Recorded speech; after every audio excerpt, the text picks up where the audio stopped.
because I don't, and it sounds crazy to say, but I actually do not want to see Colin Kaepernick back in the NFL. I feel like his struggle will create more progress in the grand scheme of things. It's something that I hold near and dear to my heart, and I'm. It's not that I don't want to see Colin do his thing, although full disclosure, let me say this: I never was a big Colin Kaepernick quarterback fan. I thought that he was a tremendous football player, and to see him and the success he had with the 49ers, at that time I was in Southern California on a little station, 1700 AM in Norwalk. And it was interesting to come back. If I say interesting a lot, it was crazy to hear the feedback you get from people. Oh, Colin Kaepernick, something.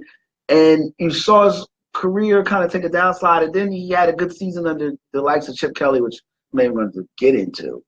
And now he's kind of transitioned well. I think in the end, Colin not being in the NFL will do more for helping NFL players get better salaries, for helping quarterbacks, especially black quarterbacks, but not just black quarterbacks, the Marcus Mariotas of the world, get longer and better coaching, but have longer careers and get better coaching. And what I mean by that is if you come in and, I'll put it this way, you get a quarterback, I liken him to a Ferrari.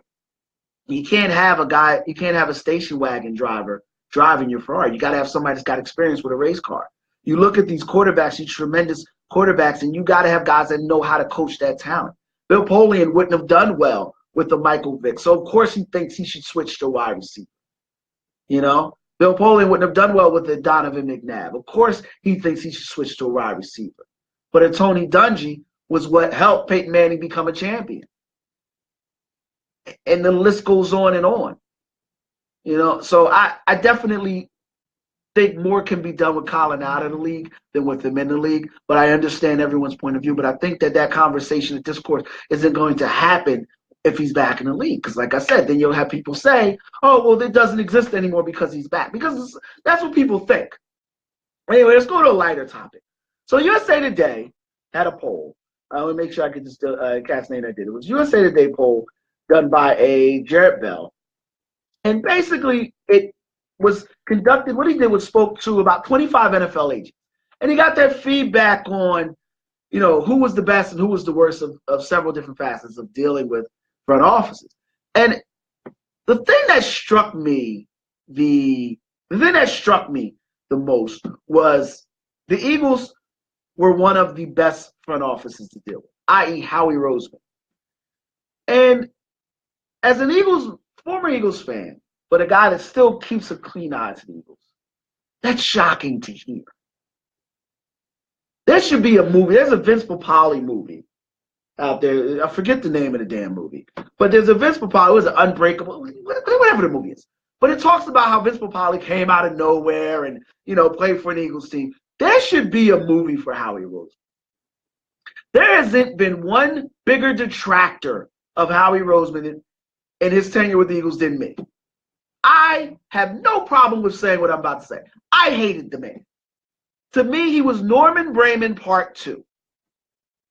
And when he let Chip Kelly muscle him out of the front office, when he took a seat in the basement by the dude from Office Space and his stapler, I had no love for the man. I wish they had pushed him out. When they brought in, was it Joe Douglas from the Ravens? I was like, yes, but Howie's still there.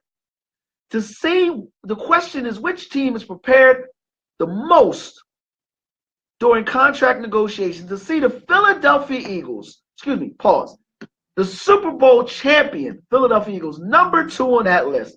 I am shocked. And I will never apologize to Roseman because he still passed on a Hall of Famer. But I will say that there's been no better redemption story in the last maybe 10 years, 15 years, and arguably one of the top 15 in sports than what Howie Roseman did. His ability to bring the Eagles from a misguided train wreck / Titanic / bad Chinese food disaster that they were to the #1 team in the NFL, to one of the model franchises, is unbelievable. And there should be a movie about it. You've got an analytical movie about Billy Beane in Oakland. You should have a movie about Roseman. And it's no, I mean, you look at the worst franchises in this poll. Let me just go through this poll. So the question again is, which team is prepared during contract negotiations? The best was #1, the 49ers. I call BIS on that. Like, I mean, by best prepared, you mean who's the biggest fool ready to be parted from their money? Yeah, the 49ers. So, of course, an agent is going to say they're #1. But #2 is the Eagles. #3 are the Patriots. #4 are the Broncos. And #5 are the Packers. So you're talking about Roseman essentially getting a key card to get back to the top floor, and in the matter of less than 365 days from that moment, becoming the model in which the Patriots, Broncos, and Packers are looking up to. Dude, that is unbelievable. And the man should have a movie about it. I don't know if it's in the works. I don't know if, we are seeing, what's the actor's name that's always on there talking about he's an Eagles fan? Mike Trout has become the new traditional Philly cheesesteak shot. Every NFL game they have, when any national television, they always show the cheesesteak shot. Oh, you get your chili cheesesteak from Jim's. Now it's the Mike Trout shot.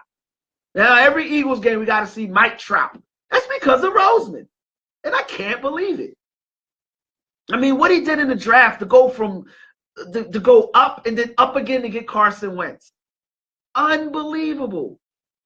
You couldn't write a better script. So like I said, I applaud the man. I salute the man. He'll get an apology from my cold, dead lips, but I will give him a salute for the job he's done. And real quick, before we take a break, what's the biggest issue agents have while competing for clients? Conflict of interest. You think that might not be an issue? That you represent the coach and you represent the player? It's crazy.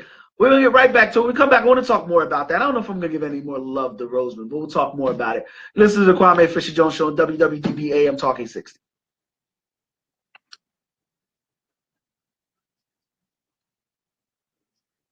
So I gave you guys Roseman love. The hell out of here with that. You got it.